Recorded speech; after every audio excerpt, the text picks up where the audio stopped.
Hello guys, good morning to all of you. आप सभी का यूट्यूब के पाल एकेडमी में स्वागत है। आज हम लोग कक्षा 12वीं के कथाखंड में संकलित ध्रुव यात्रा नामक कहानी के महत्वपूर्ण प्रश्नों को जानेंगे, जो बोर्ड परीक्षा की दृष्टि से बहुत ही महत्वपूर्ण है। अभी तक के बोर्ड परीक्षा में सिर्फ और सिर्फ इस चैप्टर से सारांश और उद्देश्य ज़्यादा से ज़्यादा बार पूछा है। एक या दो बार इस कहानी के नायक का चरित्र चित्र पूछा है। सबसे पहले आप ये जान लीजिए कि इसके मुख्य पात्र कौन कौन है। एक तो उर्मिला है, दूसरे राजा रिपुदमन है, जिन दोनों के बीच प्रेम का वर्णन है, और मारुति एक है। मारुति का दो तीन रूपों में, एक तो उर्मिला के वो पिता भी हैं और मनोचिकित्सक भी हैं। तो आइए सबसे पहले जो महत्वपूर्ण प्रश्न है सारांश और उद्देश्य है दूसरा, दोनों प्रश्नों को देखेंगे। तीसरा हम नायक का चरित्र चित्र देखेंगे। तो आइए शुरू करते हैं। पहला प्रश्न है, ध्रुव यात्रा कहानी का सारांश अपने शब्दों में लिखिए। ध्यान से यदि आप सुनेंगे तो आपको याद करने की आवश्यकता नहीं पड़ेगी। ध्यान से सुनिए, समझिए, आराम से कान में ईयरफोन लगा लीजिए और सुनिए इसको कि कैसे कैसे क्या है। ध्रुव यात्रा जो है वह प्रसिद्ध मनोविश्लेषणात्मक कथाकार यानी मन स्थिति का विश्लेषण करने वाले कथाकार जैनेन्द्र कुमार द्वारा रचित कहानी है।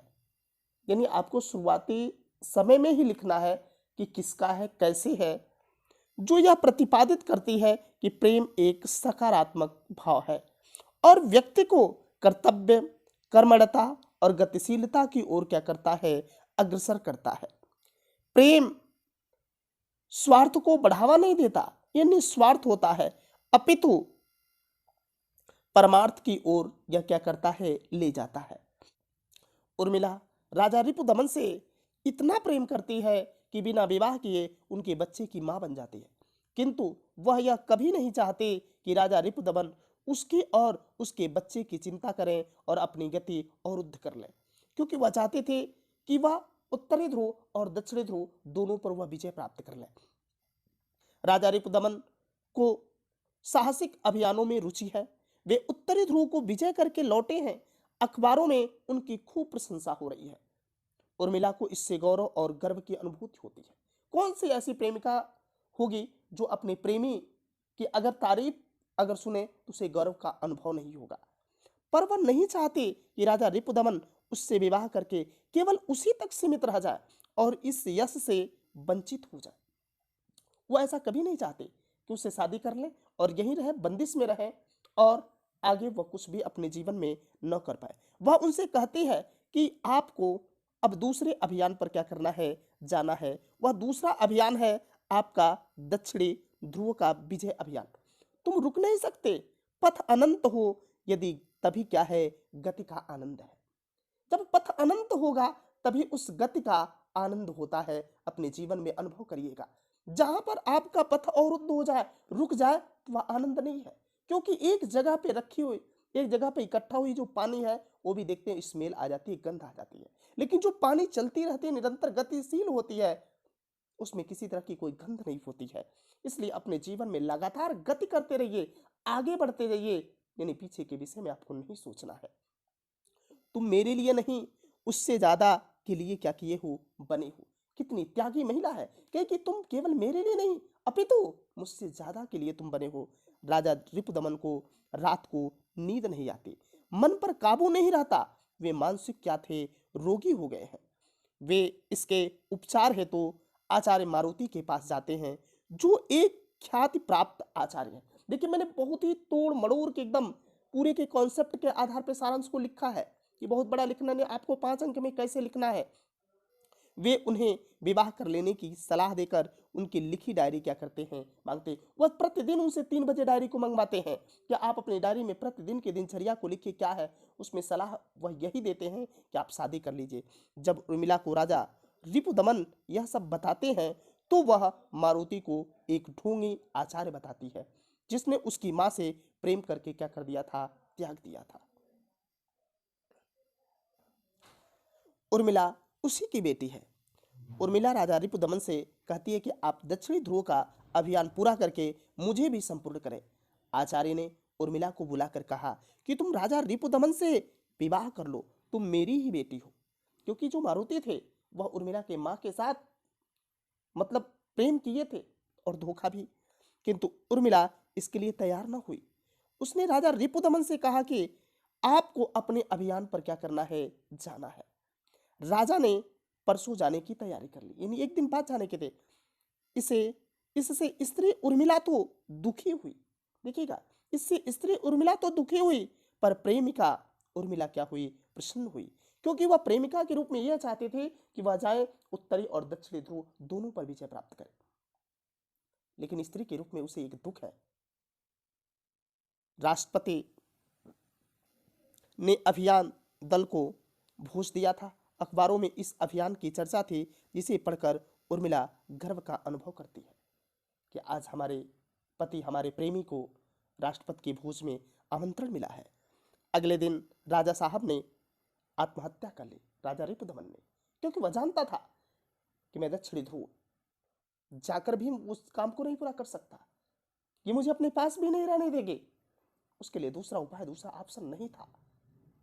एकदम वो मानसिक रोगी बन चुका था, बेचैन होकर तड़प के एकदम, मतलब उसकी मनस्थिति इतनी खराब हो चुकी थी कि उतना बलशाली व्यक्ति ने खुद आत्महत्या कर लिया। उनके तकिए के नीचे से जो पत्र मिला उसमें लिखा था कि मुझे दक्षिणी ध्रुव के विजय अभियान में कोई रुचि नहीं है। यह मेरी व्यक्तिगत बात थी, जिसे सार्वजनिक महत्व देना ठीक नहीं। दक्षिणी ध्रुव पर जाकर भी मुझे मरना ही था, क्योंकि वो जानता था कि दक्षिणी ध्रुव पर भी जाके मुझे बनना ही था। मैं उर्मिला के आदेश का पालन नहीं कर पाया, इसके लिए दुख है। मैं पूरे होशो हवास में आत्महत्या कर रहा हूँ। यही इस कहानी का संक्षिप्त कथा है। यानी प्रेम से शुरुआत हुआ, इसके मृत्यु तक के पूरी की संक्षिप्त सारांश लिखा गया है। यानी वो चाहता है अपनी पूरी दिनचर्या का पूरे कॉन्सेप्ट बनाइएगा, पूरी डायरी को देता है वहां पे, उस शादी विवाह का राय भी देते हैं मारुति, लेकिन नहीं हो पाता है और अंत में इसकी मृत्यु हो जाती है। दूसरा प्रश्न है इसमें का, ध्रुव यात्रा कहानी का उद्देश्य बताइए। देखिए उद्देश्य कैसे लिखेगा। ध्रुव यात्रा कहानी का उद्देश्य आप हेडिंग डाल लीजिएगा। ध्रुव यात्रा प्रसिद्ध कथाकार जैनेन्द्र कुमार द्वारा रचित कहानी है, जिसमें यह प्रतिपादित किया गया है कि प्रेम एक ऐसा मनोभाव है जो व्यक्ति को गतिहीन, अकर्मण्य एवं निश्चेष्ट नहीं बनाता, अपितु गतिशील, कर्मण्य एवं सचेष्ट बनाता है। यानी प्रेम में पड़ा हुआ व्यक्ति यानी होता है ना, तो वह सब कुछ करने के लिए तैयार, वह जागरूक होता, वो तो उत्सुकता होती है। एक थोड़ी सी प्रेम, एक थोड़ी सी लगाव हो जाती है जब किसी को ना अपने आप को देखे कि कितनी गतिशील, अपने आप को कैसे मेंटेन रखने का वह लगातार प्रयास करता है। इस प्रकार यह जीवन के लिए अत्यंत सकारात्मक है। प्रेम की सार्थकता तभी है जब वह व्यक्ति को कर्तव्य के लिए प्रेरित करे। प्रेम का तभी महत्व है कि जब वह किसी अपने कर्तव्य मार्ग पर प्रेरित होकर आगे बढ़े। ऐसा नहीं कि प्रेम ऐसा नहीं करना कि अपने जीवन लीला को ही बर्बाद कर देना। ये उम्र जो होती है आप लोगों की, ये जो समय है, इस समय जो प्रेम में पड़ जाते हैं अपने भविष्य को बर्बाद कर लेते हैं। और आपको भविष्य बर्बाद करने की आवश्यकता नहीं है, आपको अपने पथ को अग्रसर करना है, आगे बढ़ने की आवश्यकता है। अगर आप उसमें आज समय व्यतीत कर देंगे, बर्बादी कर लेंगे, तो सोच लीजिए फिर आगे का जीवन काफी दुखदायी होगा। उसे आत्मकेंद्रित एवं स्वार्थी न बनाए। राजा रिपुदमन उर्मिला से प्रेम करते हैं, उन्हें महान अभियानों में रुचि है। उर्मिला ने बिना विवाह के राजा रिपुदमन के एक बच्चे को जन्म भी दिया है, पर वह नहीं चाहती कि राजा रिपुदमन उससे विवाह करके गृहस्थी के जंजाल में फंसकर अपनी गति अवरुद्ध कर लें। ये देखिए प्रेमिका के लक्षण, ये कभी नहीं चाहती कि वह अपने मार्ग, जिस मार्ग पे चल रहे हैं वह मार्ग में वह किसी तरह के उनके लिए कांटा बने, कोई बाधा बने। वो चाहती है कि लगातार उस पर बढ़ते जाए। वह राजा रिपुदमन से कहती है कि कभी आपने उत्तरी ध्रुव पर विजय प्राप्त की है, अब आपको दक्षिणी ध्रुव पर विजय प्राप्त करनी होगी। पथ अनंत हो, यही गति का क्या है, आनंद है। पर राजा रिपुदमन इन सब अभियानों से अब ऊब चुके थे। उन्हें अब दक्षिणी ध्रुव में कोई रुचि नहीं थी। वे उर्मिला को दिए वचन दक्षिणी ध्रुव की यात्रा अभियान को भी पूरा नहीं कर पाते, अतः पूरे होशो हवास में आत्महत्या कर अपना काम क्या करते हैं, तमाम कर लेते हैं। तीसरा और अंतिम प्रश्न इसमें का है कि ध्रुव यात्रा कहानी के प्रमुख पात्र का चरित्र चित्रण कीजिए। प्रमुख पात्र आप जानते हैं राजा रिपुदमन ही है, तो ध्रुव यात्रा के प्रमुख पात्र राजा रिपुदमन का चरित्र चित्रण। ध्रुव यात्रा जैनेन्द्र कुमार की कहानी है, जिसके प्रमुख पात्र हैं राजा रिपुदमन सिंह। वे उर्मिला से प्रेम करते हैं और उर्मिला ने बिना विवाह किए उनके एक बच्चे को जन्म दिया है।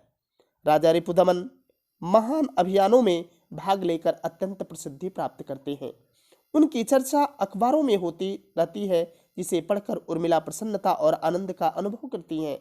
रिपुदमन अपनी यह इच्छा उर्मिला से व्यक्त करते हैं कि मैं बस तुम्हारा होकर रहना चाहता हूँ, किंतु उर्मिला नहीं चाहते कि राजा रिपुदमन उससे विवाह करके अपनी गति अवरुद्ध करे। वह कहती है कि आप मेरे लिए नहीं, उससे ज्यादा के लिए बने हैं। आपकी गति रुकनी नहीं चाहिए। अभी उत्तरी ध्रुव पर विजय प्राप्त की है, तो अब दक्षिणी ध्रुव पर भी विजय प्राप्त करो। राजा रिपुदमन को लगता है कि उन्हें कोई मानसिक रोग है, नींद नहीं आती, मन पर काबू नहीं रहता। वे आचार्य मारुति के पास जाते हैं, जो मानसिक रोगों के उपचार में ख्याति प्राप्त कर चुके हैं। आचार्य उनके शारीरिक अंगों को ठीक बताते हैं और उनसे कहते हैं कि आप डायरी लिख कर दें। वे यह भी कहते हैं कि आपको विवाह कर लेना चाहिए। राजा रिपुदमन जब इस बारे में उर्मिला को बताते हैं, तो उर्मिला मारुति को ढोंगी बताती है। उर्मिला आचार्य मारुति की ही बेटी है। उन्होंने उर्मिला को बुलाकर समझाया, पर उर्मिला ना मानी।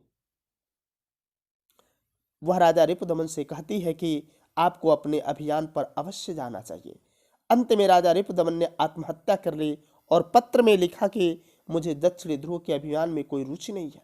मैं उर्मिला के आदेश का पालन न कर सका, इसलिए आत्महत्या कर रहा हूँ। राजा रिपुदमन एक सहृदय प्रेमी है, उर्मिला के साथ घर बसाना चाहते हैं, परंतु उर्मिला नहीं चाहती कि ऐसा करके उनकी गति को अवरुद्ध कर दे। लेकिन शुरुआती दौर में जब उर्मिला चाहती है तो रिपुदमन नहीं चाहते थे। आज रिपुदमन चाहते हैं तो उर्मिला उनसे शादी करना नहीं चाहती है, लेकिन उसका उद्देश्य केवल ये है कि उनके मार्ग में मैं किसी तरह की बाधा न बनूं। राजा रिपुदमन दृढ़ निश्चयी एवं साहसिक व्यक्ति हैं। वे मानसिक रोगी हैं, उन्हें नींद नहीं आती, मन पर काबू नहीं रहता। प्रेम के सब लक्षण है। राजा रिपुदमन सुप्रसिद्ध व्यक्ति हैं, अखबारों में उनका नाम छपता रहता है। अभियान हेतु राष्ट्रपति भवन में उनके स्वागत में भोज का आयोजन होता है, परंतु वे अपराध बोध से ग्रस्त होकर आत्महत्या कर लेते हैं। उन्हें ये बोध होता, ऐसा एहसास होता कि मुझसे बहुत बड़ा अपराध हो गया है। उन्हें लगता है कि वे उर्मिला का आदेश पालन नहीं कर पा रहे हैं। उन्हें दक्षिणी ध्रुव की यात्रा में कोई रुचि नहीं है। वे अपने वचन का पालन न कर पा सकने के कारण आत्महत्या कर लेते हैं और यह भी कहते हैं कि दक्षिणी ध्रुव पर जाकर भी उन्हें मरना ही था। इस तरह से यह उस नायक का चरित्र रहा। अब तीनों तैयार कर ले, तीनों में से कोई ना कोई एक आपको मैच कर जाएगा। Thanks for watching the video.